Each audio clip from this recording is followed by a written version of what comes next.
James Dean died today. He had lived with a great hunger.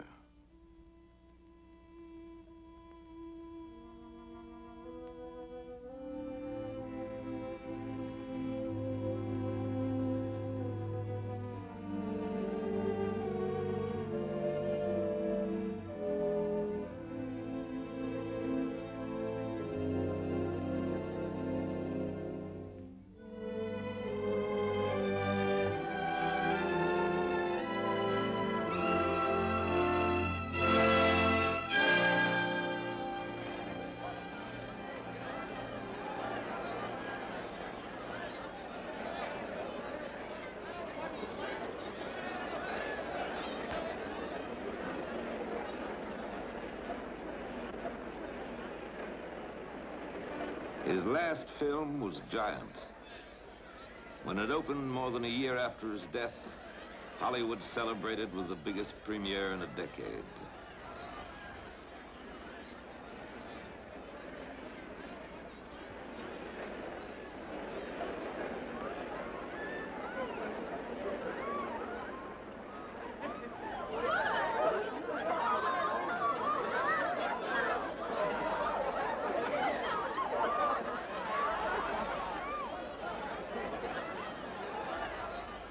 James Dean was billed below two other stars, but the night belonged to him. As the picture opened, at the first runs in the neighborhoods, everyone came to take a final look and gave him an ovation each time his face appeared.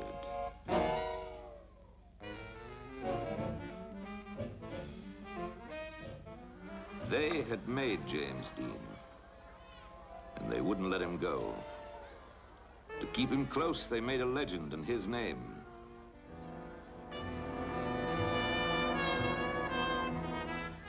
From Maine to Manila, from Tokyo to Rome, he seemed to express some of the things they couldn't find the words for. Rage, rebellion, hope.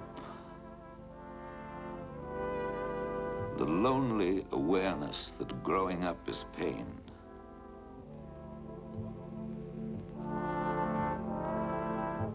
They wore what he wore. They walked as he walked. They played the parts they saw him play. And they searched for the answers they thought he was searching for. Some found a kinship they had never known before. Youth mourned itself in the passing of James Dean. Because he died young and belonged to no one, every girl could feel that he belonged to her alone. Because he died violently, every boy could use him as a warning to his parents. If you don't start understanding me, I could go the same way. A hero made of their loneliness. A legend woven from their restlessness, their energy, their despair. What has the hero to do with James Dean? What has the legend to do with his life? To those who made the hero, to those who wove the legend, this picture is dedicated with affection and with hope. If there is an answer, it belongs to them. To separate hero from legend, we must go back to Fairmount, Indiana, the land where he spent his youth.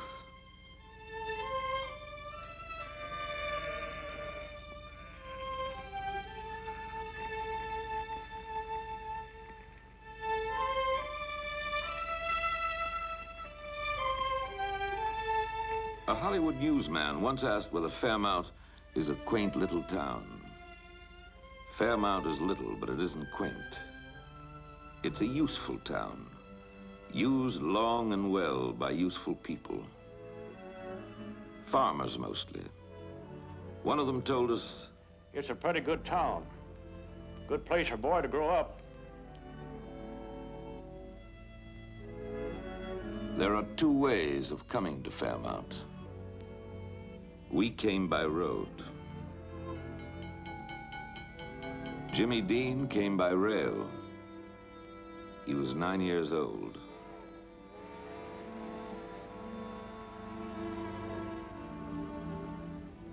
The body of his mother was on the same train. It was a lonesome way to come home.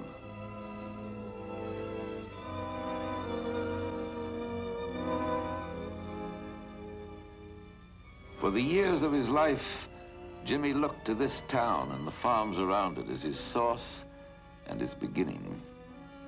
A quiet land to come home to, a place to replenish himself. The road he traveled that first day became an artery of his life. It lies between cornfields and meadows, passes close to the Quaker church where he prayed, passes Mr. Carter's motorcycle shop, where he learned about speed, and the cemetery with its generations of Winslows and Deans.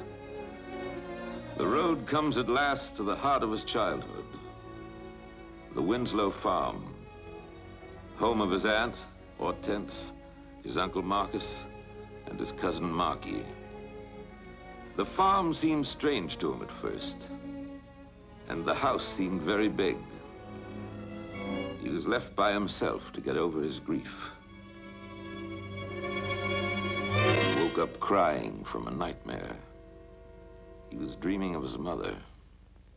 He would always dream of her. Mr. Winslow? Yes?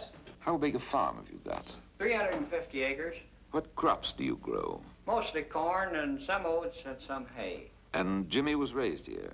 Yes, came here when he was 9 and left when he was 18. Was he much help on the farm? Very good help with machinery and is very good with livestock up till his junior year of high school. When did you first notice his acting talent? Well, I'd say his last year of school. When he spoke in the National Forensic League, he won the National at Peru, Indiana. Then he went on to Longmont, Colorado, and spoke in the National there. Have you any idea where his talent came from, Marcus? Well, I couldn't say about that. That's just like two South, one having 7 pigs and one having 15. Why does it happen? What about this house? Is it old? It was built in 1904, and there's about 15 rooms in it. Would you care to go over and meet my wife? I want you to meet my wife, Mrs. Winslow. Mrs. Winslow, would you tell us why Jimmy came to live with you? Well, his mother died, and we had always thought a lot of Jimmy. And when we learned that his mother would not recover, we asked for him. We have read where he was sort of pushed off onto us, but that is not true. We wanted him. We were happy to have him, and he seemed to be perfectly satisfied. The older generations on the other side of town. Grandma and Grandpa Dean. Look here, what came today? Oh, isn't that beautiful? Where did that come from? Come from Japan. Look here what came yesterday. I get so much mail from Japan. Have you any of Jimmy's baby pictures, Mrs. Dean? Here's Jimmy when he was 2 months old.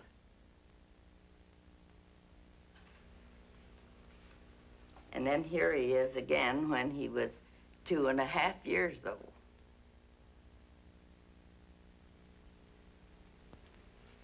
And here's a picture of him on a pony when he was 6 years old. He was out in California at that time. And here he is when he was playing in a high school, on the high school basketball team. And he does his 3rd year in high school. This is Fairmount High School. His coach said, Jimmy wasn't too coachable. You had to be careful about changing his style, and I learned not to embarrass him in front of the other boys. He racked up 40 points in 3 games. He had been an enormous baby, but for some reason he grew up to be a very little boy. And because he was little, he tried all the harder and made the baseball team and smashed the pole vault record for Grant County and quit. Uncle Marcus said, Jimmy broke 15 pair of eyeglasses just trying to be an athlete. He'd break them as fast as I could get them. Once in a while, he had to bring these home. I was called to see the principal so many times, I almost moved into her office.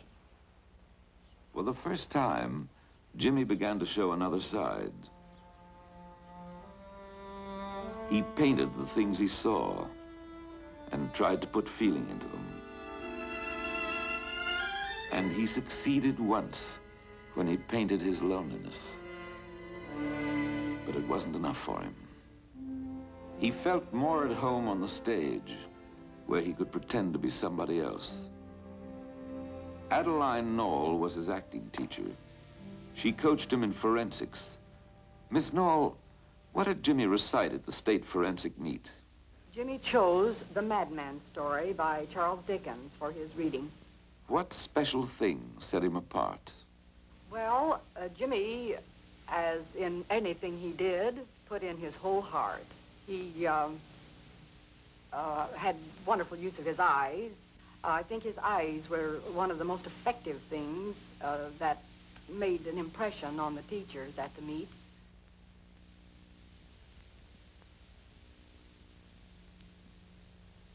He won.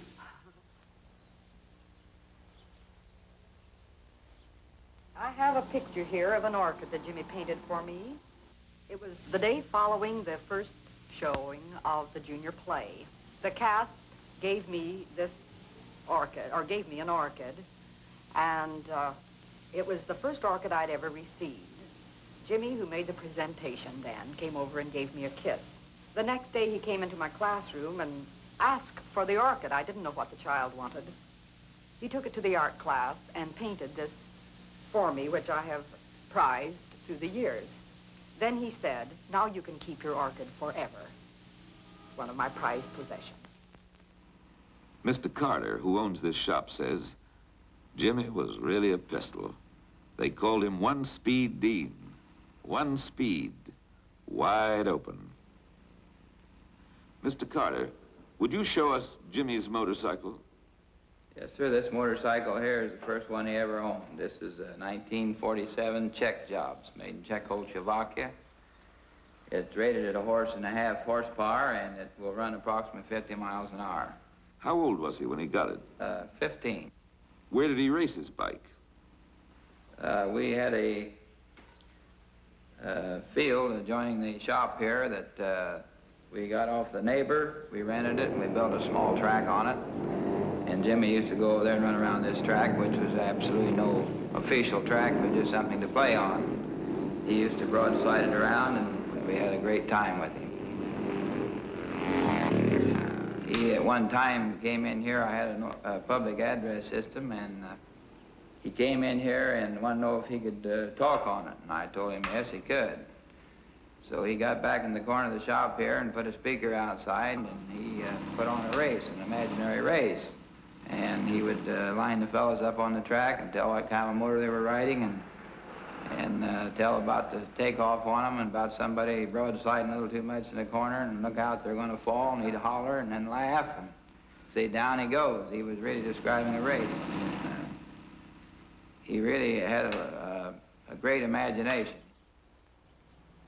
Bing Traster owns his own nursery on the south side of town. He and Jimmy had one thing in common, a sense of humor.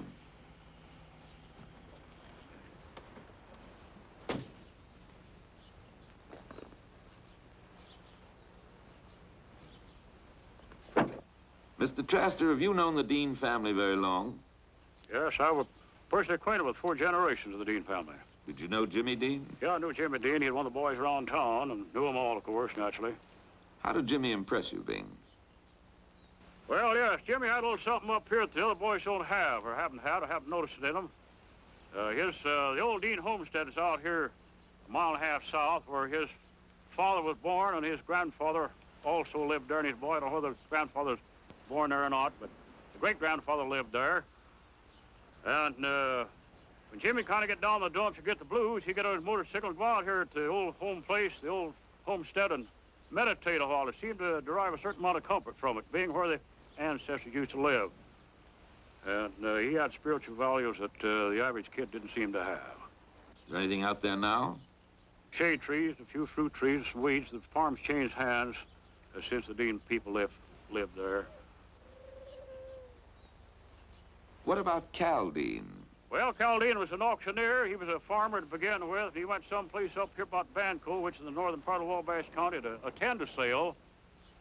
And the regular auctioneer didn't show up, so they called for volunteers, and Cal volunteered and got up and cried the sale and made a big success, and he was a sale crier from there on. He was Jimmy's grandfather? No, he was Jimmy Dean's great-grandfather. His great-grandfather, a man about my size, a little larger. He a little more bay window. You think he got his talent from Cal Dean? Well, yes, Jimmy got quite a bit of talent from the Dean family. They're all showmen. Old Cal Dean, the great-grandfather of Jimmy, he was quite a showman himself.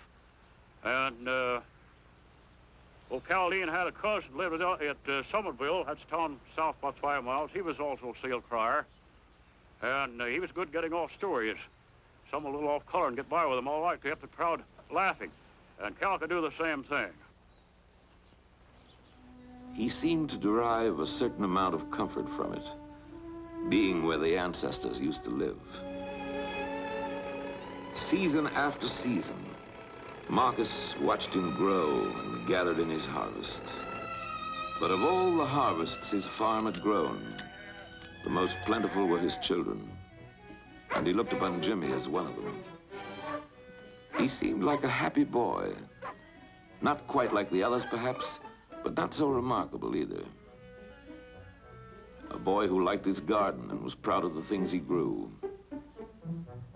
A boy who liked to fool around with his little cousin Marky, who grew up to be his brother. A boy who liked animals because they accepted him as he was. And they were gentle. And who had a dog he named Tuck for reasons of his own. But no boy is exactly what he seems. And Jimmy had his own secret world. He left only 3 doorways for us to look into it. A tree in an empty landscape, which he turned to in his loneliness. A mother's grave, which he turned to in his questioning and in his dreams. And a clipping he saved to trace the steps of his fulfillment. These are the needs, it says. The need for love and security. The need for creative expression. The need for recognition and self-esteem. He made this statue and he called it Self. But it had no face.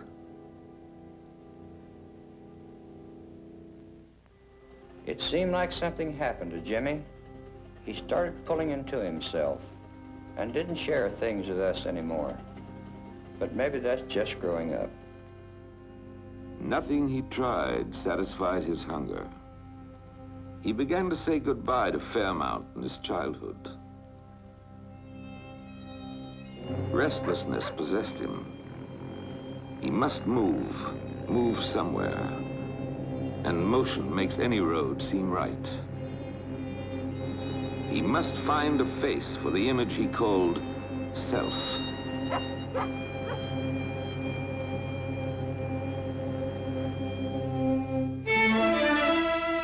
Every block in Los Angeles had more people in it than the whole town of Fairmount and all the farms around it put together. And none of them had ever heard of Jimmy Dean. He could be anything here. He looked down at the city and planned his strategy as he had often looked at a winter field and considered the crops he would grow. Maybe if he behaved like everybody else, he might belong somewhere and become something. and he came down the hill.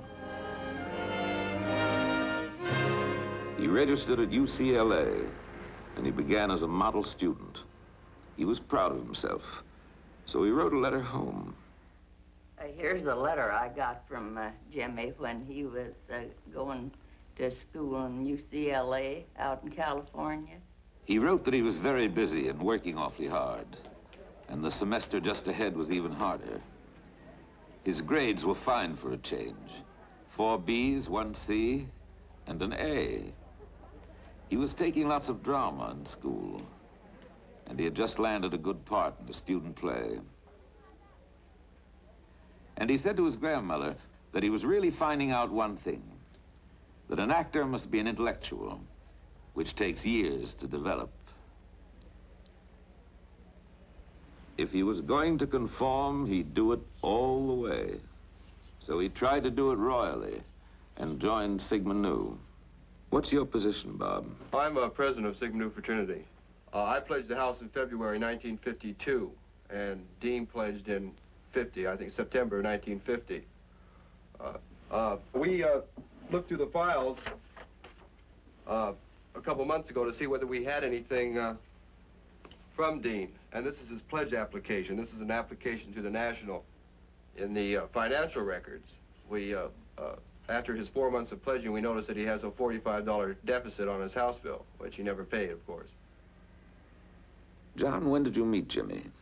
I first met Jimmy Dean in fall of 1950 during rushing, and I was quite impressed with him. I talked to him several times during rushing, and he seemed real sincere, though he was quiet.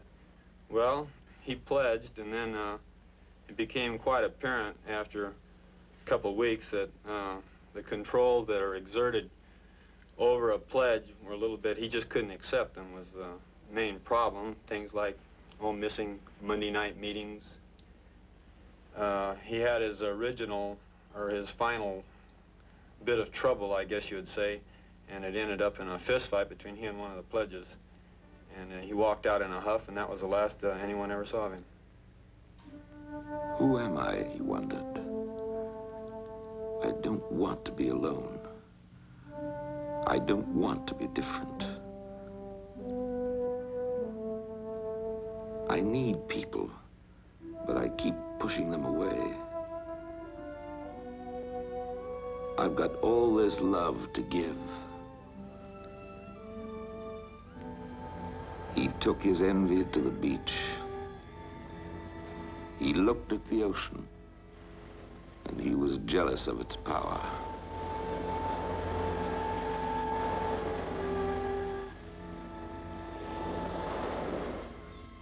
He envied the gulls for having found each other.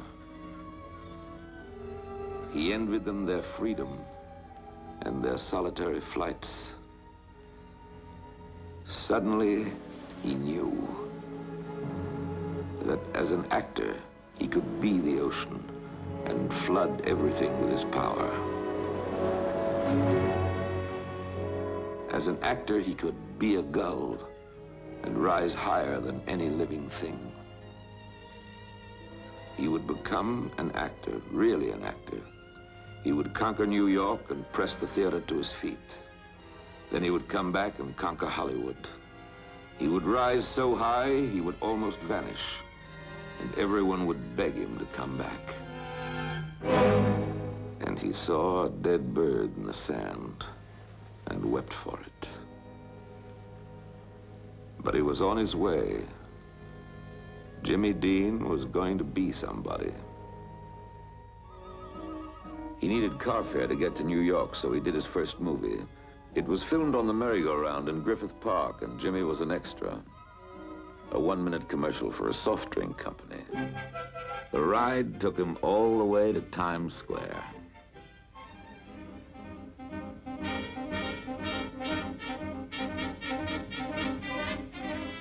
The city showed him its 9 million faces, and he tried to absorb them all.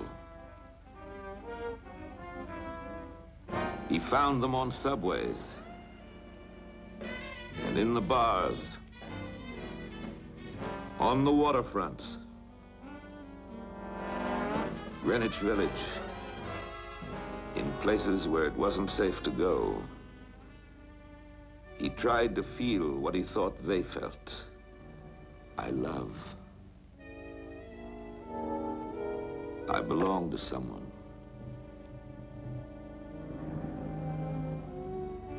I don't belong to anyone. Always the onlooker. Always just outside. He began to push at the walls of his own isolation and break into the lives around him. He would borrow a laugh,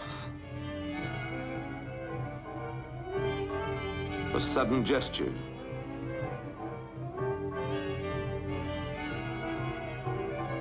the droop of sadness. People were his food, and he ate them up hungrily to help him build his actor's face. His appetites were large, but he was never quite full. Neither was his suitcase. He thought sleep was a waste of time, and if he slept, he might miss something. Afraid of his solitude, afraid of his dreams, he prowled through the nights like a hunter.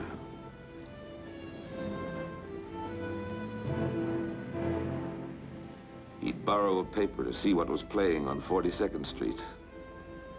And he'd go to 3 features to stretch out the night.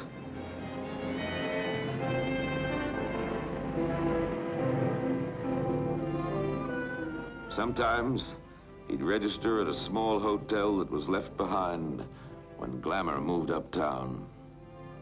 And when his money ran out, so did he. But he found a second home. Jerry's bar, where he was always welcome. The gentleman on the left is Louis. He was Jimmy's favorite waiter. The one on the right is Jerry. He owns the place. How was his appetite, Jerry? Always spaghetti. He was a spaghetti boy. He says, I'm going to be an Italian by spaghetti eater. He laughed like hell because he thought he could roll him just like an Italian. I taught him once, and he fouled her again and again. And he used to laugh every time I looked at him. He could roll spaghetti just like he was born in Naples, Italy. Care to comment, Louis? Well, I can just say plenty about him because he used to come in at times, you know, that he didn't have anything. That's when he first started. And he used to ask me or ask the boss, is it all right if I get a plate of spaghetti and you make good for it? So the boss said, sure, go ahead, give it to him, you know? And so things and so on.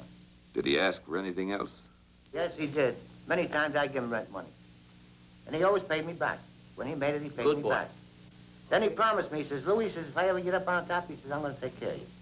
Could you tell us about the champagne episode? You mean when he came in with the bottle of champagne that he bought from the outside? Well, he came in that night, he had the champagne wrapped up in a bag, a package, and he told me, he says, Louis, come in with 3 other boys, and he says, Louis, he says, give me a few glasses here and open this bottle for me. So I said, Jimmy, I said, look, it's against the rules of the house, and I can't do that for you. I said, if I do that for you, I said, I lose my job. Because we carry champagne in here, and you can't bring it in from outside, you know? Just buy it here. So take that home, would you? In other words, and you buy some here, and then you drink it up. So he got so peeved that he opened the bottle, he ran to the beer cooler, and he dumped the whole bottle in the beer cooler. Then after that, he says, well, bring me some champagne. I said, what do you want, a quart, a fifth, or you want splits? He says, bring us 2 splits. Then he bought 2 splits, and he says, well, divide it up between us. There was 4 of them. Did he ever bring his drums? Oh, bongo drums. He used to come in there, you know, for a couple of nights. He used to bring it on his back. He used to carry it on his back, you know, with a strap. Dungarees, you know, and the thing, he looked like nothing, you know. A lot of people used to ask me in a place. They'd say, who's that boy there? But I said, he goes, boy, he's going to be a big actor someday. I'd say, you're crazy. I said, it's Jimmy Dean, you know. I said, nobody wanted to believe it, you know. So anyway, he came in with the drums, and he started rapping the drums, you know. And he was making so much noise that everybody was getting annoyed in the place, you know. So I went over to him. I said, Jimmy, I'm sorry, but you can't do that. And he got peeved again. You know, he was a boy that, I don't know, he was hard to understand, you know. It's a wonderful, generous city behind the brick and mortar, Jimmy said. And it's full of perceptive, wonderful people. People he wanted to work with. People he wanted to know. People he hoped would respect him one day. Whose names were written in lights, and he wondered how it would feel.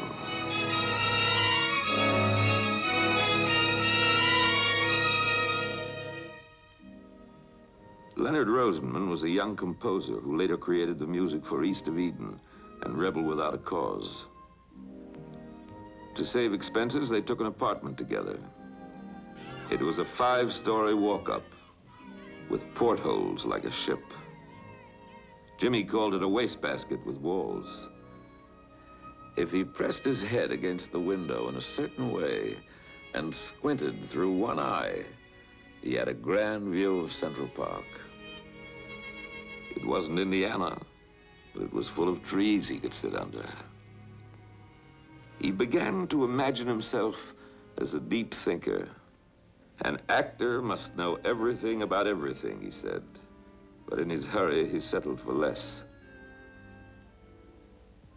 He stood still long enough to make friends with a girl.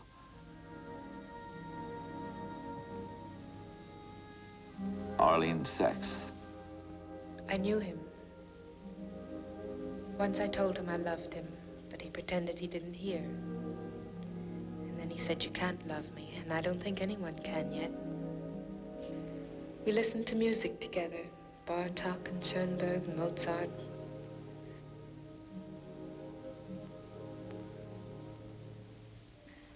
And he read me The Little Prince. It was his favorite book, because it was about him. It told about a little boy who came from a star, where he planted a rose. The boy loved to look at the stars because he had faith that somewhere on one of them, a single rose was hoping he'd come home. Then the little boy died. Well, once he was playing his recorder, he hit a wrong note and he burst out crying. That made me cry too. And all of a sudden he'd do something no one ever thought of doing before. So you'd have to laugh at that. Then I'd see his mind go away and hide somewhere, and I'd ask him what he was thinking. He'd say, "I'm thinking of my mother." And I'd say, "Do you miss her?" And he'd say, "Come on, let's get a hot dog." And we would. I always had the feeling I should open the window and say, "Fly, bird." He pounded the pavements looking for work. And he wrote letters home. And when he wrote to Aunt Hortense, he always started with, "Dear Mom." And he said he felt ashamed to be always needing something. But if she was going to send him a Christmas present anyway, he'd rather have the money. And he wrote to them all and said he could never forget what they'd done for him, and that he wanted to repay them by being a big success.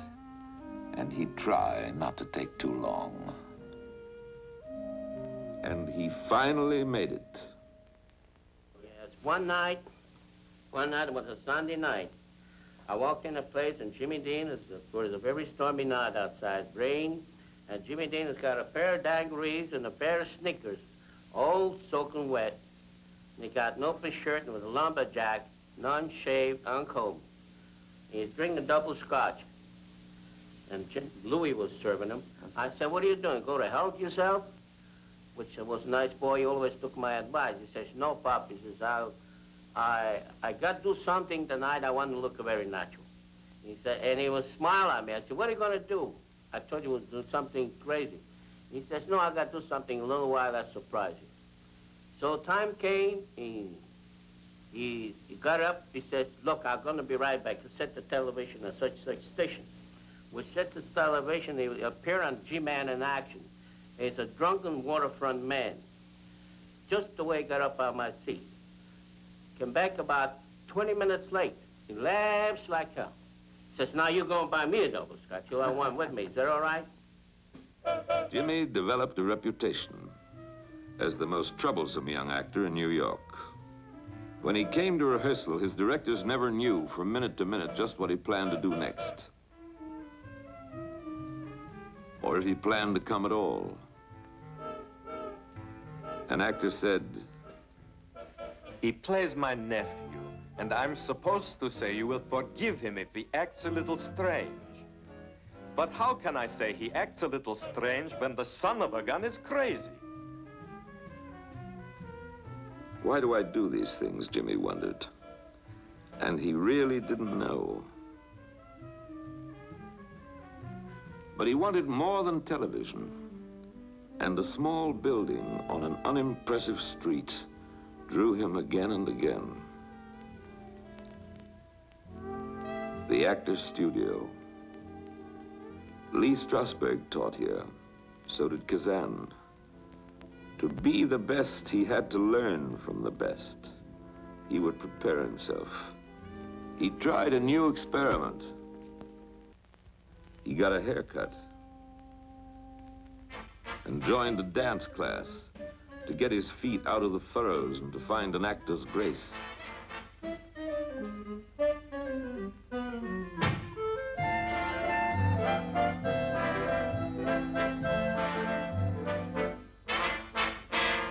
During this time of preparation, he met a taxicab driver, Arnie Langer, who became his friend. First time I met Jimmy, he had a date with a girlfriend of mine. Brought her over to meet me. I didn't know who he was. He hadn't been in the movies yet. He was on TV, but I drove a hack at night, and I never saw him. So he was just a guy. He came in the house. He was very shy, and didn't impress me. And we went down. We bought some food, which I paid for. And we got up the house. We ate. It wasn't included in part of. There was 4 of us, and he was like out of it. He was always studying people, taking their physical characteristics and using it in his acting. Like the day after, one night after I met him, he told somebody the next day when he went up for, I think it was Battle Cry audition, that he was going to use something. He was going to make believe he was Arnie, because that day he decided he would take certain things from me. Like I used to go like this. He would use that, and he used objects beautifully. He had a way of diverting attention from other people. Like somebody else was reading a line, he'd do something like, like this, and the whole audience, was looking at that, and that was part of his sensitivity. He felt he was ready to audition for the Actors Studio. So he went to see an actress named Chris White. She was trying for the studio too, and he hoped she might help him. She said, "I wrote the scene for our audition, which Jimmy promptly rewrote. We rehearsed for 2 months, and he never played the scene the same way twice, even the day of the audition. But it was a terrific improvisation, and they let us stay on 3 minutes longer than anyone else." The letter he wrote home was full of excitement and repetitions. He was proud to announce his membership in the Actors Studio, he wrote. It was a great honor to be in a great school full of great people like Marlon Brando and Monty Clift and June Havoc. And he, James Dean, was the youngest to belong. It was great. Lee Strasberg said he was a natural actor, but very shy, sensitive about people getting too close to him. And when Strasberg criticized the scene he did, Jimmy walked out of the Actors Studio and never performed there again.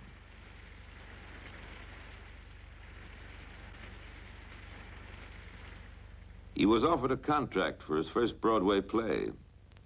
Mr. Ross was in charge of press relations for See the Jaguar. Well, I'm afraid that Jimmy Dean's first bath of fire in the theater wasn't too glorious. The play opened on a Thursday night, I seem to remember, and closed on a Saturday night that same week. The critics didn't like it. The critics didn't understand it. His next performance was in Gide's The Immoralist by Ruth and Augustus Getz. Jimmy was part of an excellent cast. Geraldine Page, Louis Jourdain, and David J. Stewart.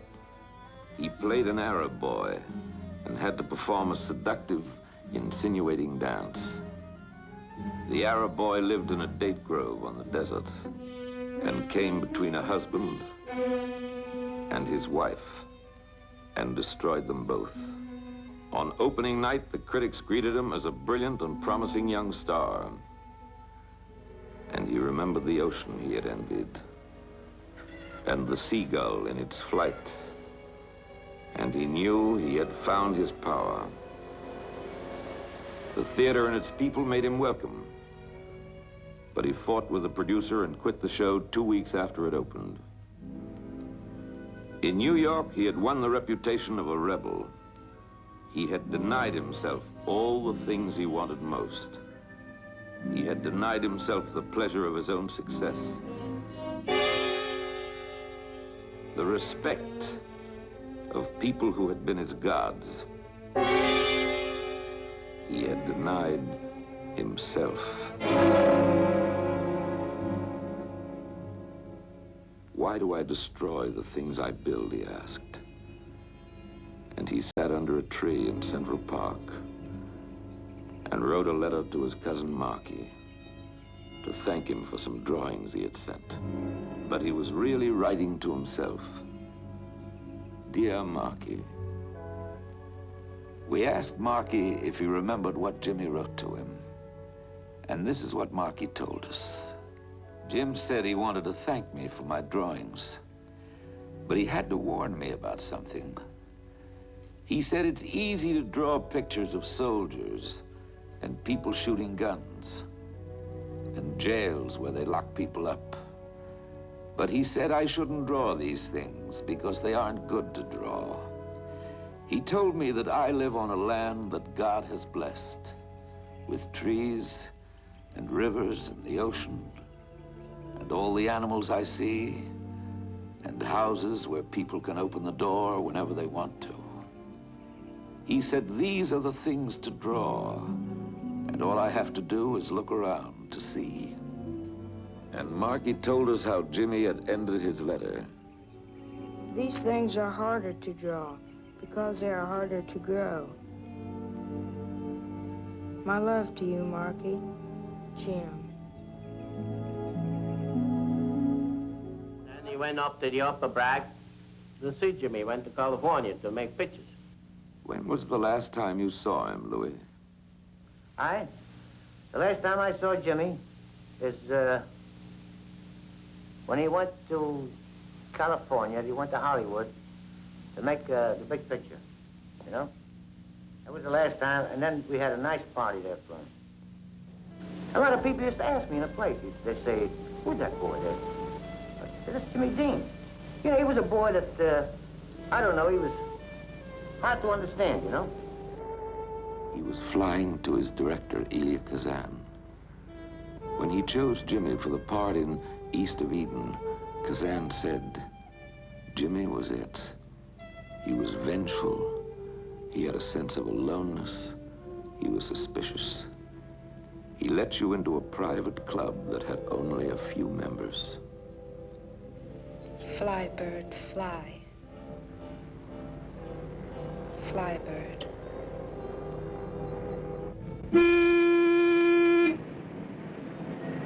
He had come to the most dangerous battleground of his life. Suspicious of everyone, he took note of possible enemies. The probing eye, the listening ear, the audience. Watch out. They can corrupt you. They can pick you apart and put you back together. They can make you change. He moved into his studio dressing room. He kept a revolver, which made him feel safe. But they found it and took it away.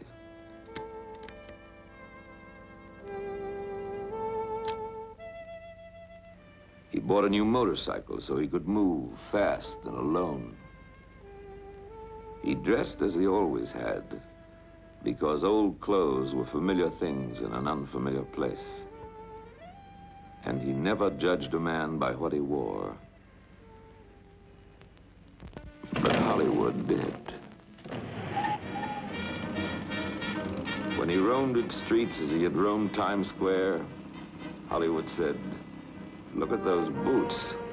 Who does he think he is? Marlon Brando?" But the more they criticized, the more he refused to change. He felt that he owned so little, he had to defend it a lot. Possessions were important to him. To be able to buy the things he wanted meant that someone was treating him nicely, even if that someone was only himself. And when a stranger broke his headlight, he cried like a child, as if he were the one who was injured. The Villa Capri reminded him of Jerry's bar in New York. He felt safe there, because Patsy and Billy were almost like Jerry and Lou.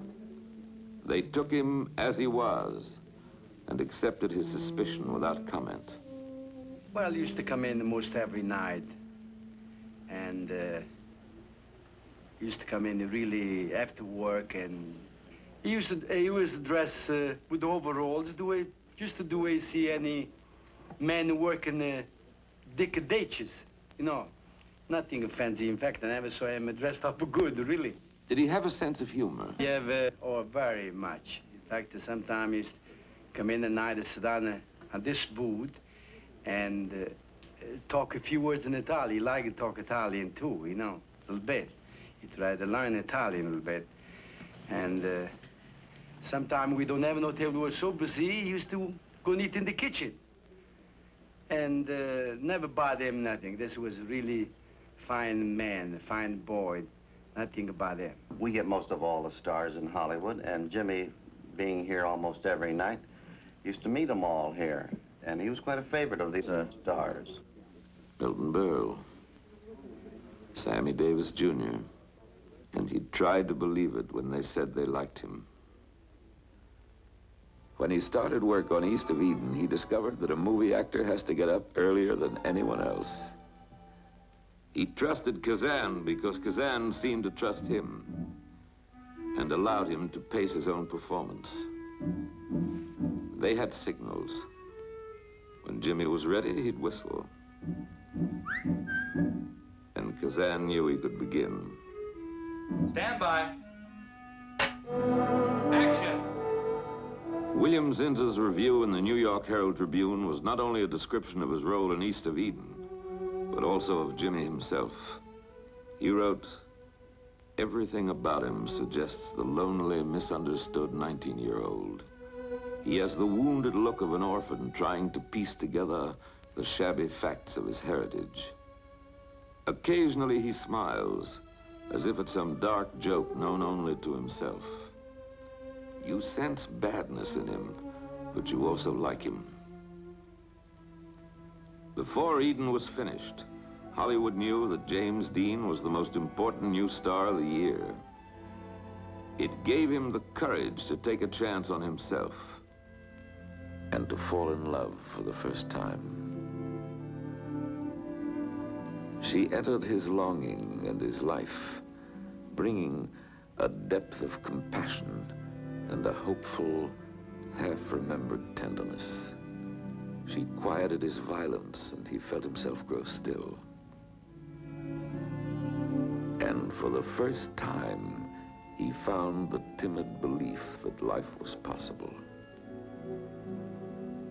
He slept through the nights without dreaming. He began to enjoy. He began to share. It made him very happy.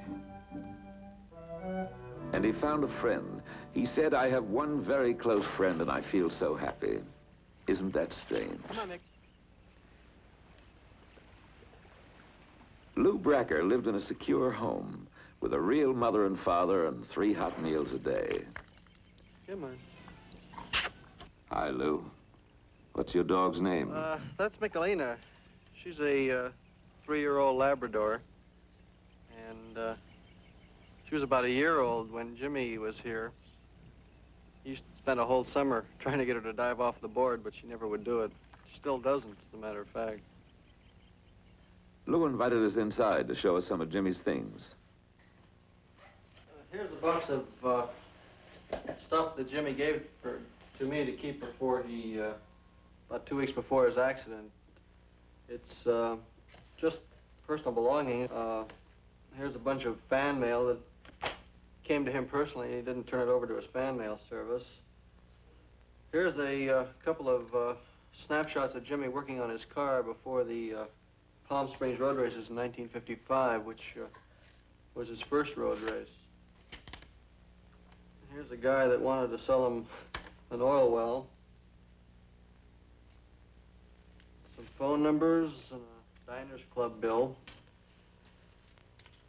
Here's a little write-up after the Palm Springs races. It says, third spot went to young motion picture actor James Dean, driving his first race in a Porsche Speedster. Here's a note from his laundry saying that a sheet was damaged and they couldn't launder it. A bank statement with a telephone number on the end of it. Some more telephone numbers. There's something from the Screen Actors Guild letting him know that his dues are jumping.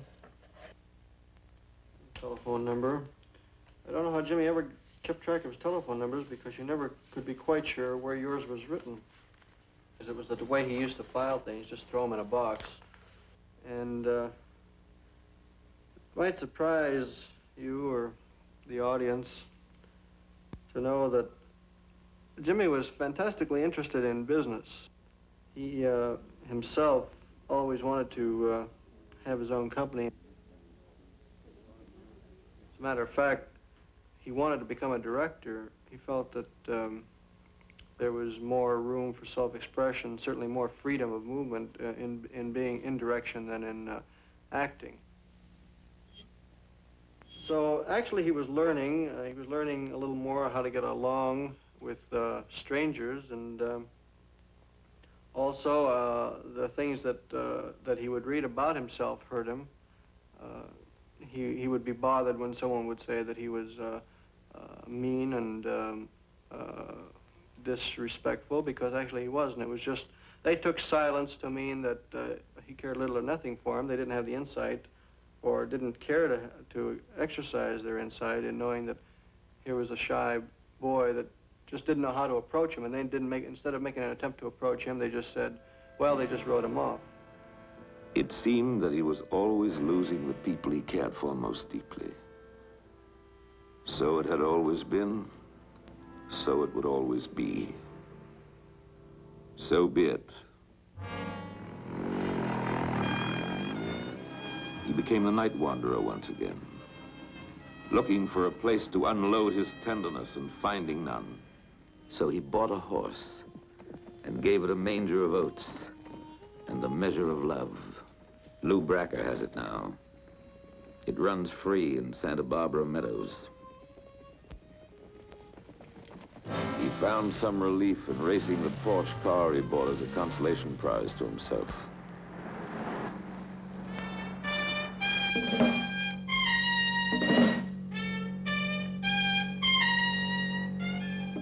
In his drums.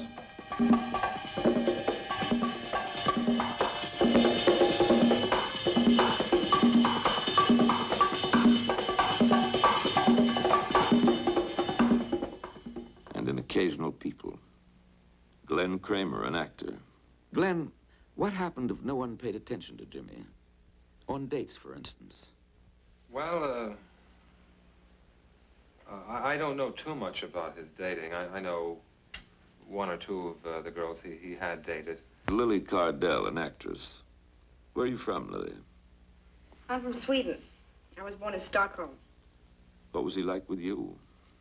Well, now and then we could go into a restaurant like Villa Capri, for instance, which was our favorite place to dine, and we could all of a sudden just leave the table and go away without any excuse or anything and move over to some old buddy of his and start talking about cars or something like that and be gone for half hour.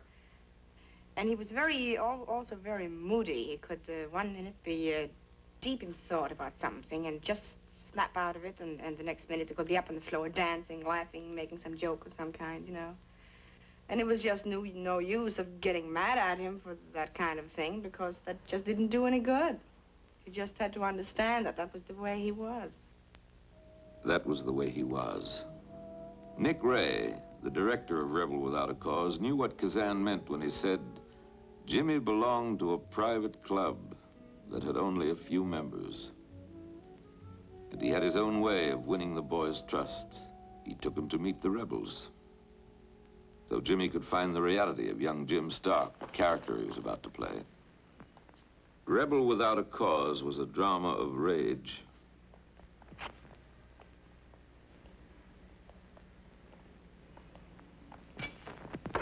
Of a young man suffering, and his battle to bring comfort to an outcast boy who needed him, and to a girl who had never known love.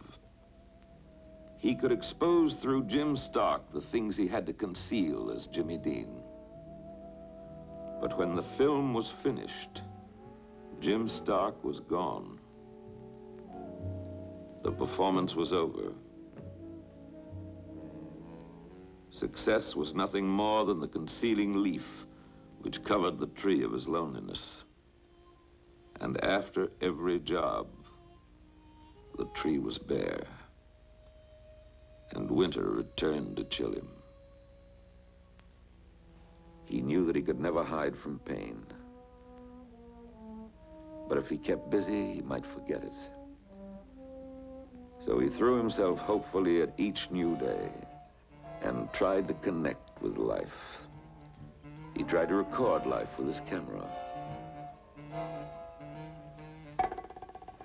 He became interested in bullfighting because he fancied himself a matador, the solitary figure who brought danger to its knees.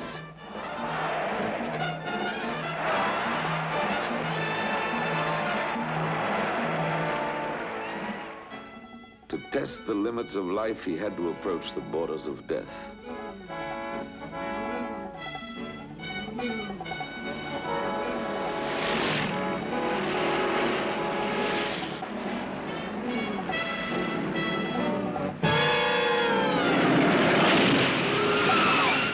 He beat out the rhythms of his life on a drum. And he laughed. His days thundered with the roar of his experiments.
Echoes of the thing he never found, the thing which kept escaping him, the thing that had no face, himself. The star was rushing home. Before he could go any further, he knew he must face himself, and he could only do it in Fairmount.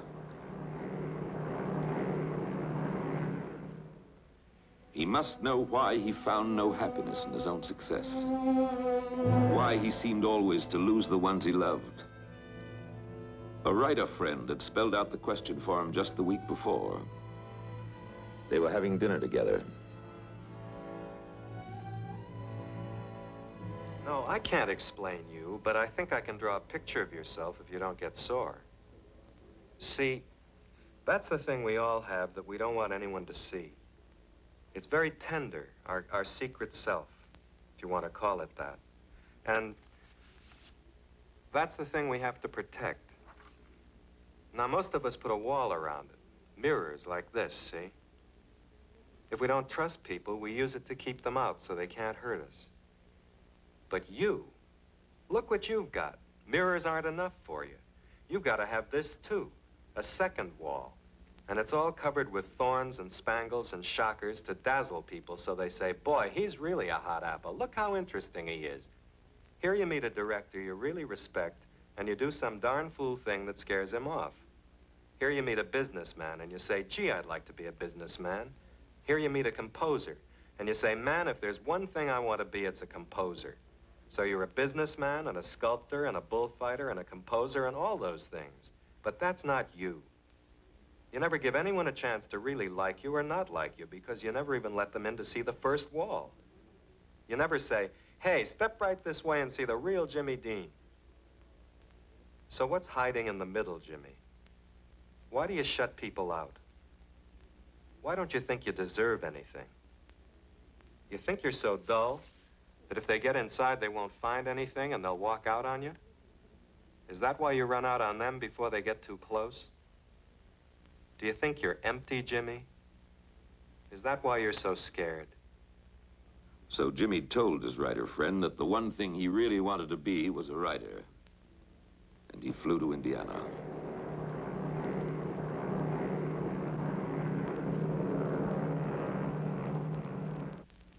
In Fairmount, he put on his farm clothes and listened to the stories people told. Stories about himself as a boy. And the old feelings came back. The empty feeling of being the outcast. He went back to his old high school. To deserve his success, he had to believe in his talent. But nothing the critics wrote could make him feel he had the right to be called the genius boy that everyone said he was. Maybe if he could discover some talent in his family, he might believe. He made this tape recording secretly. The microphone was hidden in his sleeve, so listen closely. You know, I played a character in the movie East of Eden. His name was Cal. Yeah. And I read that just before it come out here, the whole story. Well, I wanted to ask you, you know, I went by the cemetery and there's a name out there, you know, my great granddaddy. And his name's Cal Dean. Yeah. And it's so funny, you know, that I played the character Cal, and Cal was your father. But what was he like? Did he have any interest in art or anything? No. You know, arty kind of kid, or what kind of guy was he? He's auctioneer, one of the best. He was one of the best auctioneers ever I've heard, and I've heard hundreds of them. Well, what's it take to be a good auctioneer? What's it take to be a good auctioneer? You got to be a good judge of stock. You got to be a judge of human nature. You've got to have a talent of it. Well, do a little bit of it. How you do it? Suppose you start with $5 on that. You say 5, 5 and a quarter. Who give me 5, 5 and a quarter? How's it go?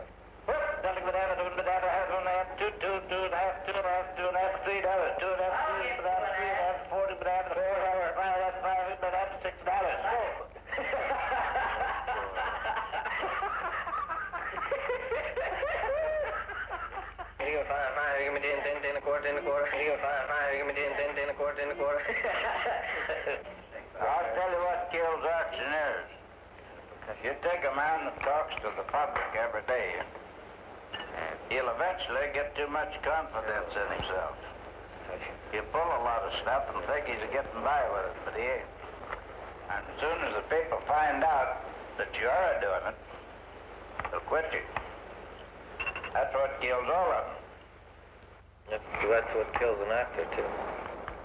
Same thing. You gotta be an honest man along with it, too. But it didn't fill his emptiness. When he looked at Marky, he saw his own childhood gazing back at him.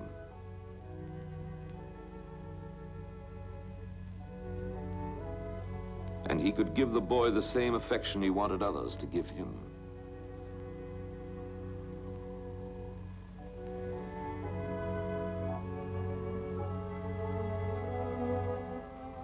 dividing in the middle, Jimmy? Why do you have to shut people out? Why don't you think you deserve anything? Because I'm bad.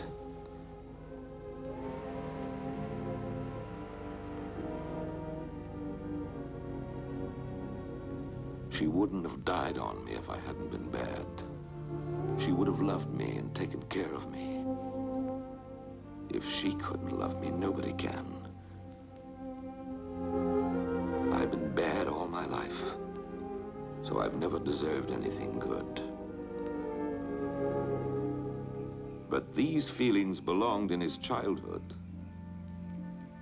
As a man, he knew that he had never been bad. His mother had loved him. She died because she had to, and it hadn't been his fault. Once he had dared to look at the past, he was able to lay it away with his nightmares in the attic trunk where it belonged.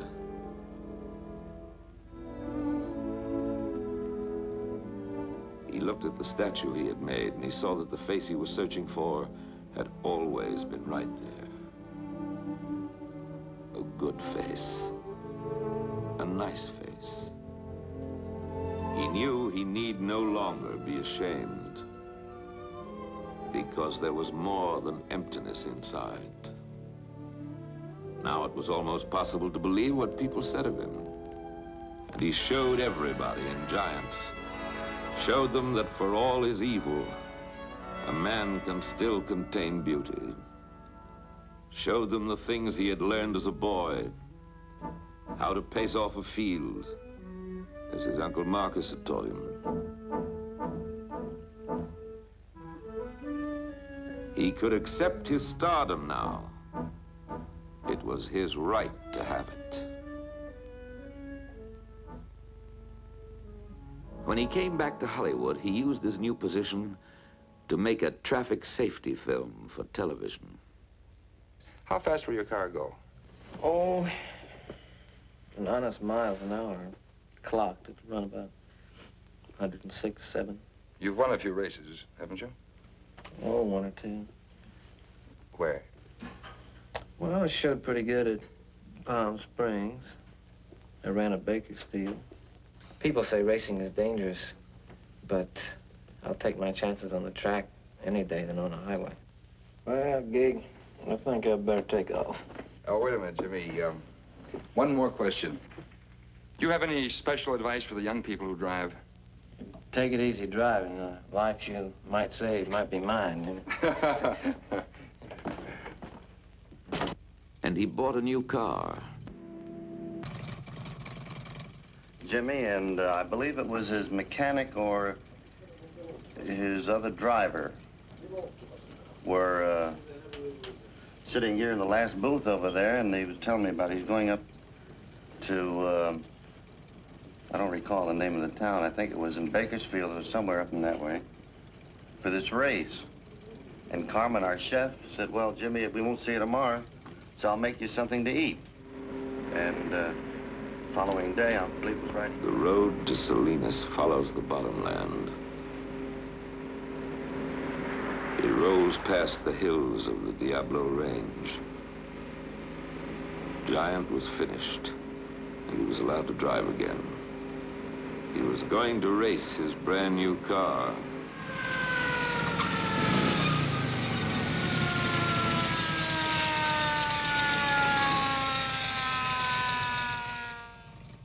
A policeman stopped him once for speeding.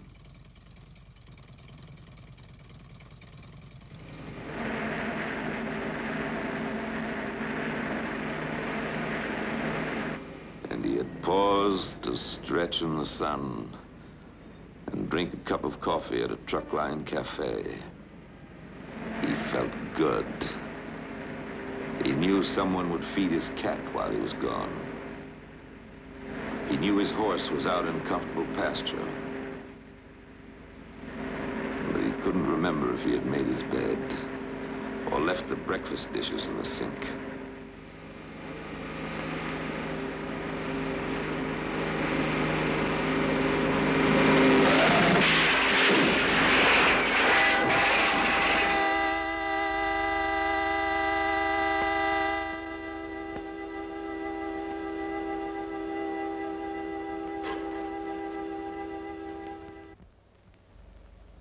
Traffic Officer Ronald Nelson of the California Highway Patrol. He reads his actual report, written at the scene of the accident. I received the call at 5:59 p.m. It occurred on US 466 at the intersection of 41, Friday, September the 30th, 1955. It was a sideswipe head-on collision. These are official police photos.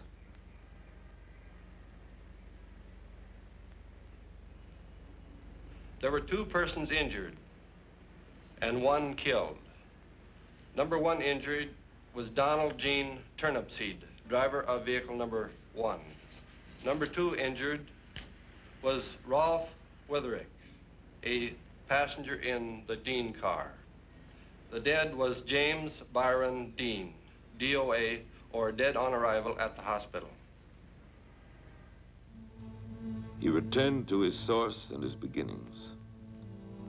A quiet land to come home to. A place to replenish himself.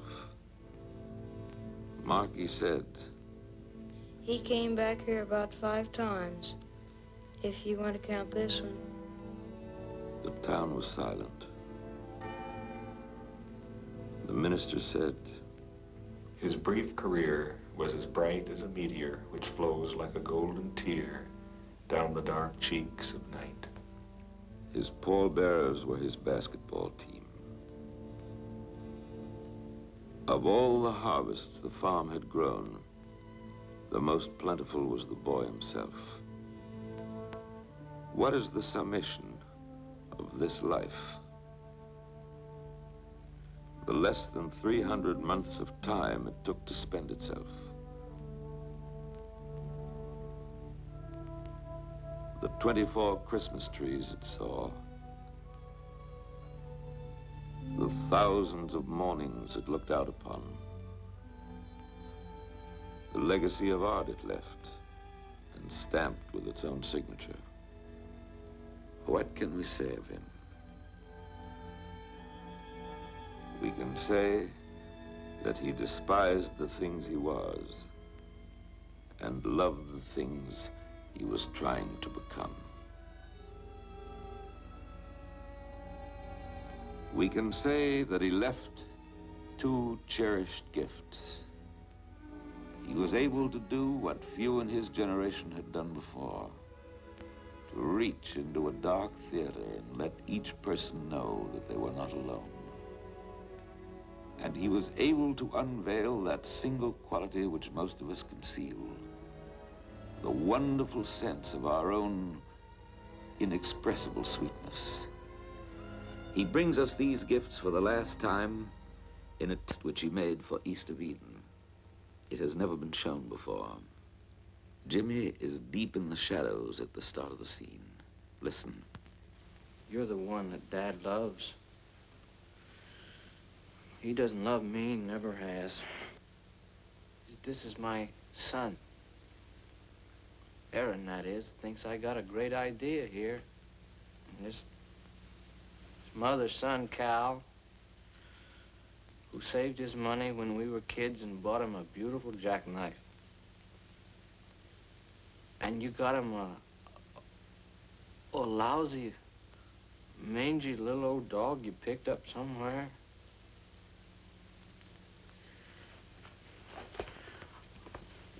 Well, he loved that dog, Aaron. He didn't even say thank you for my jackknife. Didn't say nothing.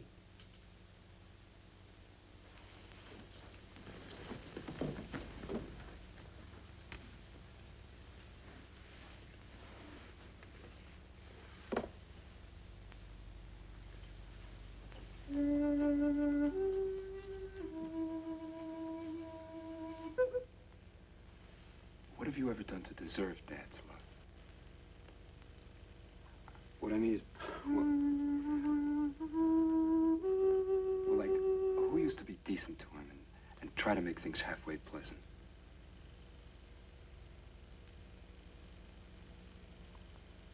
You did?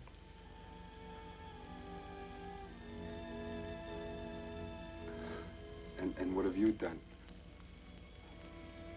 ever since I can remember.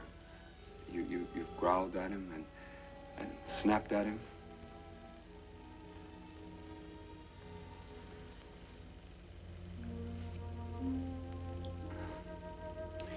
You can't win anybody's love by fighting them every minute, Cal.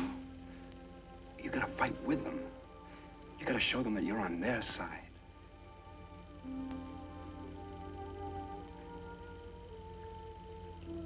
Cal, why don't you give Dad a chance? Why don't you show him that you love him?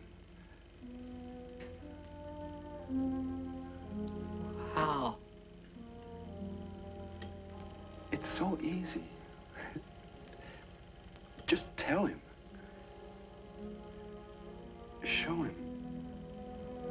Why don't you do something for him?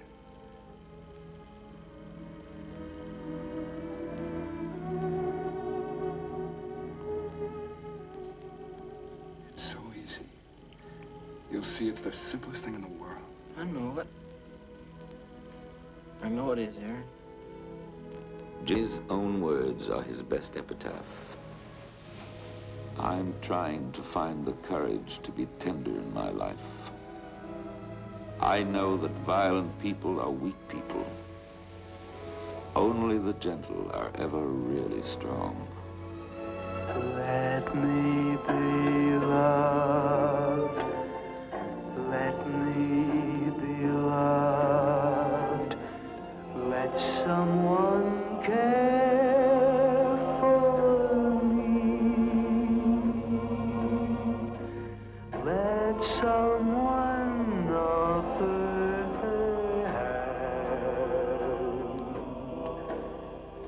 And please let her heart understand. Once someone smiled, looked at a child, and love was there too.